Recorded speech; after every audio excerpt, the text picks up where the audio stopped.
Halo teman-teman, perkenalkan nama saya Niputu Putri Dianti dengan nomor absen angkatan 97 dari kelompok 8. Di sini saya akan mempresentasikan esai yang telah saya buat yang berjudul Pemanfaatan Kandungan Bahan Alami Tanaman Sambiloto guna mengatasi penyakit menular malaria akibat perjalanan. Selamat menonton!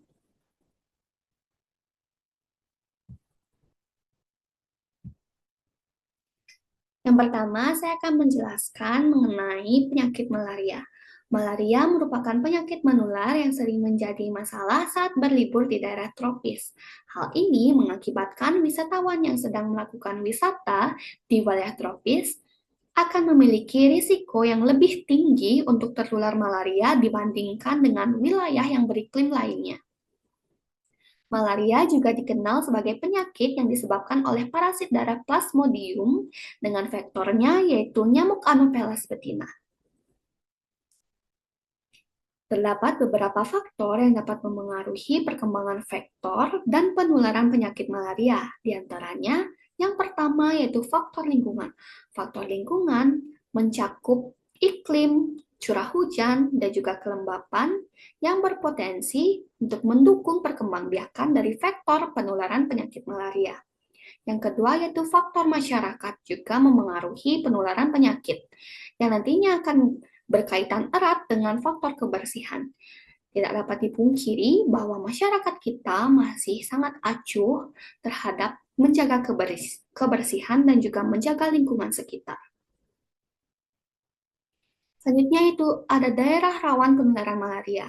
Di Indonesia, penyakit malaria penularannya dominan didapati pada daerah bagian timur Indonesia. Bisa kita ambil contohnya yaitu pada bulan September 2018, malaria ditetapkan sebagai kejadian luar biasa di NTB. Berdasarkan data dari Dinas Kesehatan Lombok Barat, infeksi malaria tercatat sebanyak 184 kasus, termasuk ibu hamil, anak-anak, dan juga bayi. Malaria dalam infeksinya tidak mengenal golongan umur. Infeksi malaria bisa terjadi di segala golongan usia, baik dari bayi, anak-anak, remaja, dewasa, hingga lansia. Namun, terdapat beberapa golongan yang nantinya berpotensi untuk mengalami dampak yang lebih berbahaya jika terinfeksi malaria, yaitu ibu hamil. Ibu hamil jika terkena malaria akan berpotensi untuk terkena anemia yang akan mempengaruhi dari janin yang dikandung sehingga meningkatkan potensi dari kematian janin. Selanjutnya ada anak-anak. Anak-anak jika terinfeksi malaria akan berpotensi untuk memengaruhi pertumbuhan dan perkembangannya dan juga kecerdasannya yang diakibatkan oleh gangguan anemia. Mengapa masalah ini penting untuk kita carikan solusi dan kita lawan bersama dalam penularannya, yaitu penyebaran penyakit ini akan mengganggu aktivitas yang nantinya akan mengakibatkan keterbatasan bagi masyarakat dalam beraktivitas. Tidak hanya masyarakat, wisatawan yang ingin berlibur ke daerah yang beriklim tropis juga akan terhambat dan mengalami gangguan dalam perjalanannya. Malaria juga akan sangat mengancam bagi kehidupan di daerah tersebut. Jika tidak diberi tindakan lebih lanjut, maka malaria akan berkembang semakin parah dan mengakibatkan semakin marak penularannya.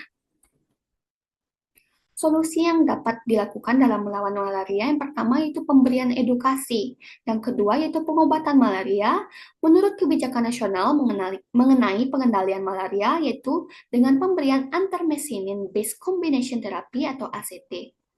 Namun, dalam beberapa kasus, ditemukan bahwa pemberian ACT ini dirasa kurang efektif karena timbul resistensi parasit terhadap obat anti malaria. Timbulnya resistensi parasit ini mengharuskan kita untuk mencari solusi lain dalam melawan penularan penyakit malaria. Pemanfaatan bahan alami bisa menjadi salah satu solusinya. Bahan alami seperti tanaman sambiloto yang memiliki kandungan seperti androgafolit, diterpenoid lakton, glikosida diterpen, flavonoid, saponin, dan juga alkaloid. Mengapa sambiloto yang harus kita gunakan sebagai obat untuk melawan penularan penyakit malaria? Hal ini karena sambiloto memiliki kandungan yang berfungsi untuk menghambat perkembangan dari parasit sehingga tidak bisa berkembang dan menginfeksi lebih lanjut. Selanjutnya, Sambiloto mudah didapat karena Sambiloto merupakan bahan alam yang dimana nantinya akan mudah didapatkan oleh masyarakat. Selanjutnya yaitu mudah dibudidayakan. Sambiloto bisa hidup di suhu berapapun dan juga di dataran manapun sehingga masyarakat mudah untuk membudidayakannya dan nantinya akan diolah menjadi obat herbal.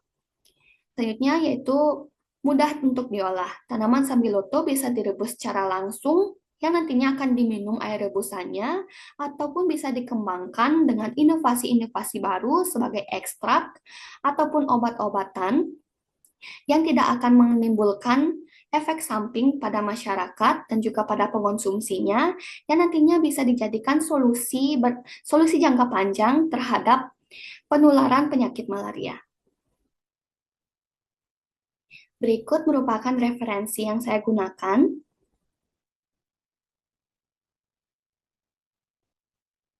Sekian presentasi dari saya. Mohon maaf bila ada hal yang kurang berkenan. Sekian dan terima kasih.